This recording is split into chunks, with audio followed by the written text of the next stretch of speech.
I've just hit record. So, welcome everyone. This is actually going to be my last episode for season one. It was going to be last week, but then I said, no, I got to get my boy, my big brother Tyman on, who just turned the dirty 30. So, this is Tyman Robinson. Like I just told him just now, one of the smartest, most educated black men I've ever come across. How's it going, man? It's going real well, man. It's been a journey, Mhm. but yeah, I remember back in high school, we used to be big time class clowns and play Yes, around all types of stuff. But all the time. it's crunch time now. We got to get some things in order, but it's been real good. It's been a good journey, and I'm very blessed to be here right now. Now, before we dive in, I always like to say I don't know if I've told you. I think I've told you, but I know I've told Peps, Michael Peppers. You and Pep. I used to look up to y'all like larger than life. In my book, y'all were the people that I aspired to be like from a strength standpoint and a cool standpoint. You know, I remember you was the smallest dude on the old line, but you didn't even play like it. I was like, man, I want to be strong like Tom. And I remember you used to block us. And I mean, you hit me in the chest one day. You almost knocked the wind out of me during practice, and you weren't even trying. It was just like that. Oh So, man. I used to look up to y'all all the time. So, Well, we appreciate that, man. We was just some young kids that made it out single mother households and hmm was just trying to strive for something high. Actually, his mother and my mother grew to be very well acquainted, and we didn't play football. We wouldn't know where we would have been today. So it was a ordained thing for that to happen, and right. yeah, we're real blessed to make it, from where we come from to now. For sure. For sure. Well, like I said, you just turned 30, but you've accomplished a lot before you turned 30. And one of those things that you've done is you wrote a book, and you've also you got your podcast going on, but a lot of it's been, I say, like the last, I say 5 6 years for you has been like a different journey from what I remember in high school. Of course we all grow up. You're not the Tyman Robinson that I remember, but you've grown into someone that is just has a large wealth of knowledge. So from your book to the podcast to just the way you think, like what kind of started you on that journey, like what was the I things you did? believe it kind of started around when they started killing unarmed black men hmm around college time. It was like real unnerving for my family and myself to see things like that happen. I've always been like extremely for my people, even going back to high school. Probably was a little bit more, they used to call me King Savage. I remember that. You was a part Yeah, of, what was it? Savage Savage ENT. City. Yeah, Savage City or whatnot. Yeah.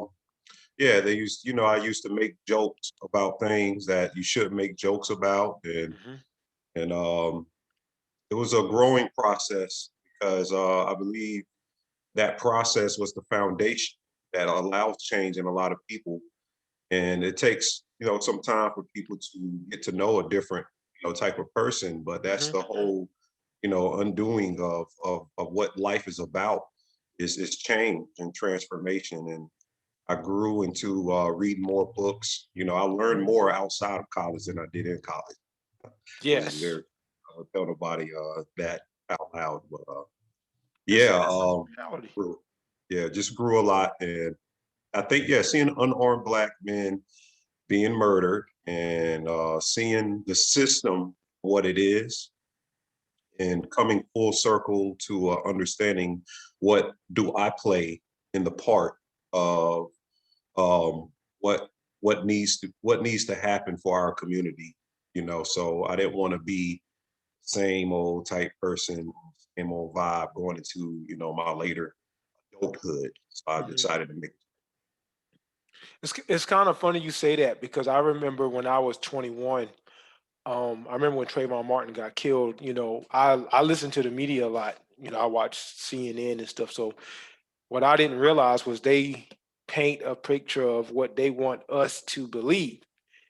And so with Trayvon Martin, it was, you know, he was a thug, and they were like, yeah, well, he got suspended from school and he fought. So at 21, I'm just taking it in like, oh, well, that makes sense. I mean, George Zimmerman saw him as a thug, and Trayvon Martin shouldn't have fought. But then I think for me, what really got it for me was Sandra Bland. And I started noticing, I said, okay, Trayvon Martin, Mike Brown, Tamir Rice, Sandra Bland. They take them, they dissect them, and they make it seem like it's their fault. And then the people who murdered them, or in Sandra Bland's case, with the jail, we all know what happened with that. Then they just Right. go off. And so that's when it really hit me. My mom and dad would kind of tell me about it, and I was young and I was like, eh. But like I said, I started noticing that trend. And I remember even you would like talk about it. And I was like, oh, well, Thomas is talking. But then, that's what life does. Life brings perspective, and you look at things differently than where you looked at 21. So it hit me about 24, 25.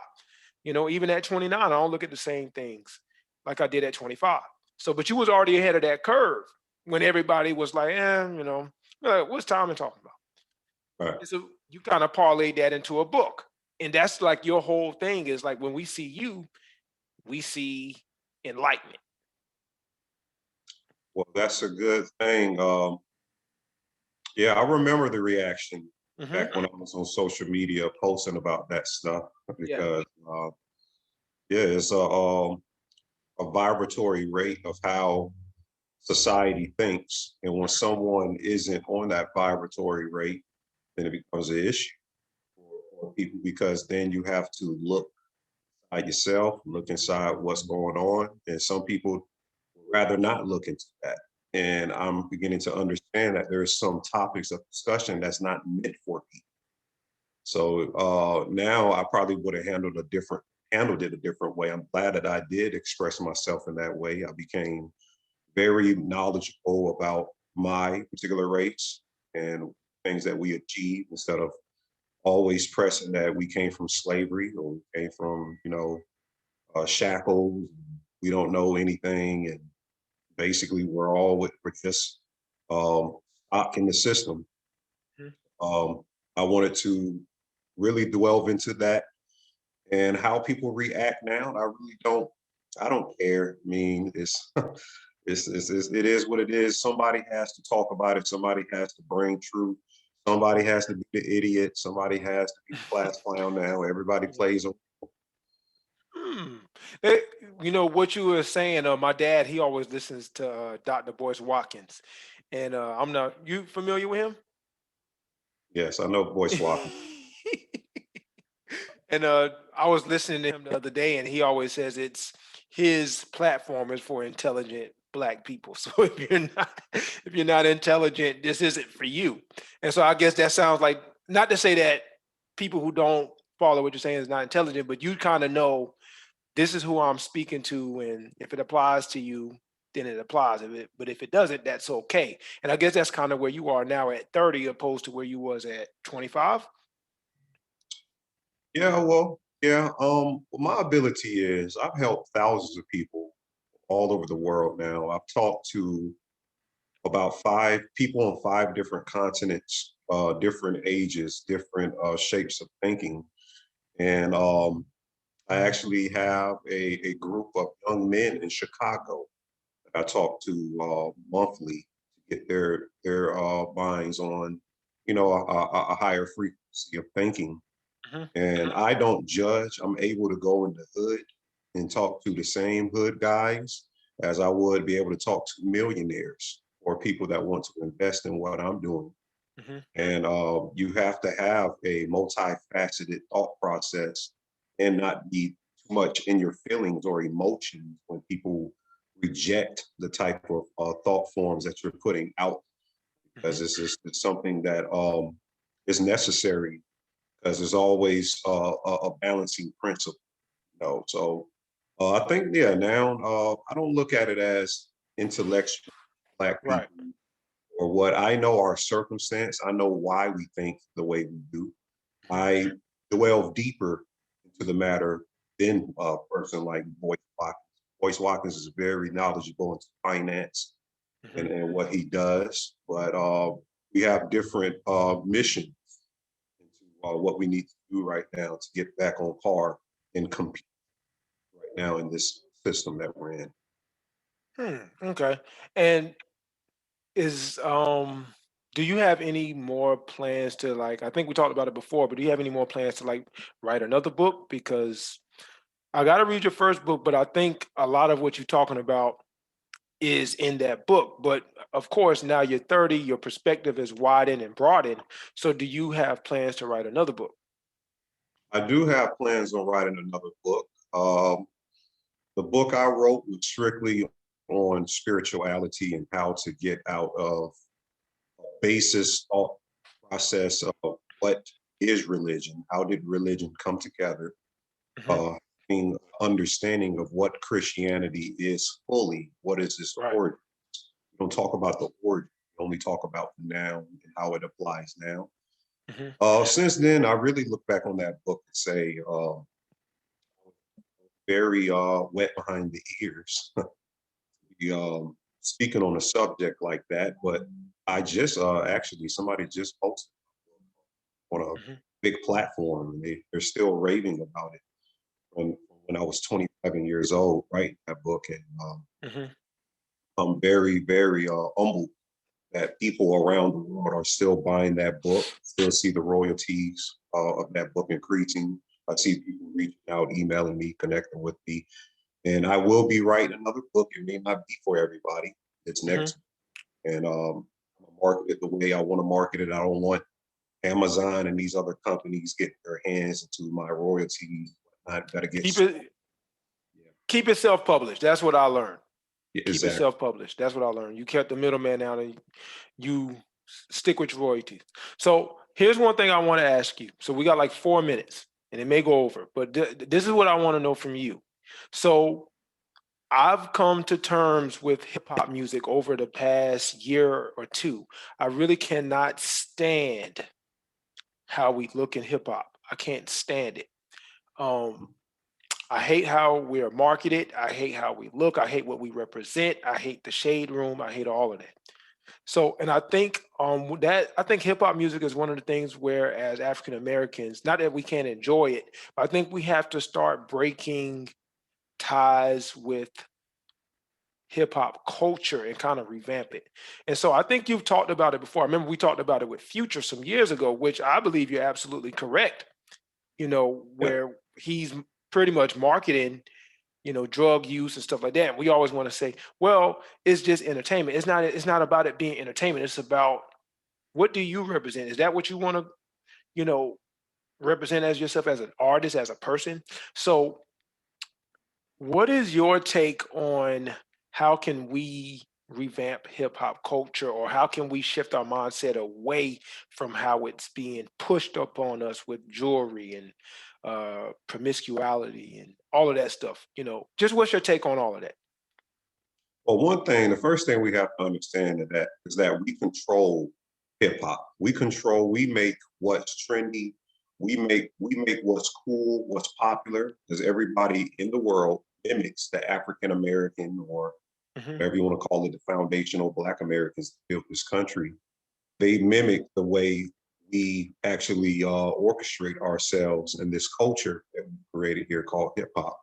Hmm. And it's important for us to understand that this music genre, we've been in this longer than any other music genre. It started with gospel, and it went into blues, jazz, into funk, then it went into R&B, and it morphed to rock and roll all over the place. And all of these music forms, Black people created, came from pain on the back of our ancestors. And my understanding is the pain generates a level of creativity. Hmm. It seems to me that when you study hip hop, you aren't in control of what's being put out there. Back then you will have a Megan the Stallion or something like that, but you will have a Lauren Hill to Right. counter that type of image. So it's like Hmm. more in the lower nature of our race. The lower nature comes the image of our race. We have to be very, very, very understanding of how they're using that on us. Right. And I was telling my dad yesterday about when I was younger, I would see Lauryn Hill and D'Angelo and Andre 3000. I'm like, well, why aren't they making music? Well, they're purists, they're artists. And the music business is not meant for purists. It's meant for people who want to be used as a vehicle and want to be marketed a certain way. And Lauryn Hill was the opposite of Megan Thee Stallion. You know, she had her singing and rap skills in the forefront, and that's not where they wanted. They didn't care about that. They wanted to sell more records and they wanted to change her image, and she said no. And so when I look at someone like, let's say, Lil Baby, you know, that his whole brand is, while he's a talented rapper, his whole brand is jewelry, lots of jewelry, selling drugs, shooting people, having sex with a lot of women. But the problem is it seems like that's the entire brand for 90% of hip hop. Right. That's my problem. And instead of, you know, having $1 million worth of jewelry on your neck and on your wrist, that could be investments. That could go in Right. your bank account. That could go back into the community. Instead of, you know, us, you know, Shade Room talking about Yo Gotti buying 10 cars, why is that something to be glamorized? Like that's where I'm at 29. Like that's you if you look around the world at the wealthy people, they're not on the Shade Room. But we're on the Shade Room. Our hip hop artist is on the Shade Room. So I guess that'll be my last question is what do you think about that part with how we're marketed? Because I can't stand it right now. Yeah, the marketing is awful. In the shade room, you have to understand that that isn't owned by people who created the culture. Right. That's by Figured. people over here. And their job, they're hired, they're given the money, they're given the assets, even though they built their brand up to Hmm. do a job. And their job is to report and show the lower nature of Black people. Hmm. Only they may show something positive every once in something, but they're there to show the biggest story that's of the lower nature. Um, Marketing, you can look at the artist Prince. You know, a lot of people, you know, called him metrosexual or whatever Right. he was doing. But one thing you can't say about Prince, Prince owned his stuff. Hmm. Nas actually reached out to him to try to get him on the He told track. him no. Prince told him no because he didn't own his Hmm. stuff. So you got to own your masters. Make sure you're owning your masters. I believe Lil Baby. I don't know if it's him or somebody I else. They think 21 started Savage. 21 Savage. They own their. Yeah. They're a part of something. I can't remember the name of it, but it's like ownership of their own type things. Hmm. And eventually, we're going to have to move out of hip. That's the big thing that people want. I have with people that they get mad at me or whatnot. But we've been in there for 50 years, or about 60 or 70 years now. Yeah. And it's time, what it is, they slowed down the creative activity of what we do. Slowed it down. They took it. We don't produce everything we need to produce out of it. Gangster rap, we don't produce conscious rap, we produce trap rap. You know, how much can we rap? Um, we need to tap into our kids and open up their creativity, let them listen back to that funk, classic music, the Hmm. classicals, the blues, and maybe that'll open up the apparatus for us to get out of how we conduct the music right now in this lower nature, and you know, and do something even bigger than what we did with hip hop. Right. And, you know, like I said, I used to frown on a Lauren Hill or Andre 3000, but now I'm like, yeah, you know, don't go back to that. Don't go back to, you know, someone controlling, especially someone that's not African American, controlling your image. You know, Prince wasn't about that. And that's why I've told my dad, I wish um someone would have told Michael Jackson, like right after like the Thriller Bad era, like I wouldn't even sign a recording contract. You got everything you need in terms of assets, money to start your own thing That's 100% and correct. be independent. But you know that thinking wasn't there back then. No, it wasn't, but I think we're becoming more aware now. I Yeah. think now we have more. We're aware of a lot of things, and the main thing is to control and own. the same status of what Black Americans owned back in the 1950s and 60s, the same percentage of things that we own today. That's embarrassing. We need to Right. have to understand that ownership is going to be the loud, bolstering type thing that drives the culture towards where it needs to be right Hmm. now. So ownership, understanding business, and understanding how what we need to do compete right now. Right. Because competition is heavy. They're bringing in more people from outside, and then we have more with in the society. So we need to play ball. We need to play it together. I love it, Tommy, and I love it. Well, we ran over a little bit, but I knew that was going to happen. Um, Probably for season two, I'm gonna have to get you back on because that was so informative of everything that you were saying. And I know I'm gonna get some text messages whenever I post it either tonight or tomorrow, where people are gonna say, "Man, who is this guy?" But that's exactly what I want. I want to put people like you on a platform where people can see, like, wow, there are intelligent African American men out here who are so forward thinking. And last thing I'm gonna say to you is I've been saying I always talk about the separation. What happened to you 5 years ago, Tommy, was that you separated from the people, and that's okay. You separated, and you still separated, and every day you're separated. Every time you do a podcast, and when your book is circulating, you're separating. So, just continue to be comfortable that you are not supposed to be amongst the people. You're supposed to be the one that's going to lead, and that's just what you're supposed to do. That's why you're here. And I appreciate it, Brad, and I've Yes, seen sir. your growth. Yes, And sir. when we discuss you are doing something like this, and Hmm. you're doing wonderful. Appreciate you, It's man. blessed to have you, brother. Appreciate you. So now I got to check your stuff out, but I will eventually. Just send me the link, and I'll do what I got to do. Okay, then. It was been Yes, good, sir. brother. Yes, sir, Tom, and I appreciate you. All right, now, All peace. right.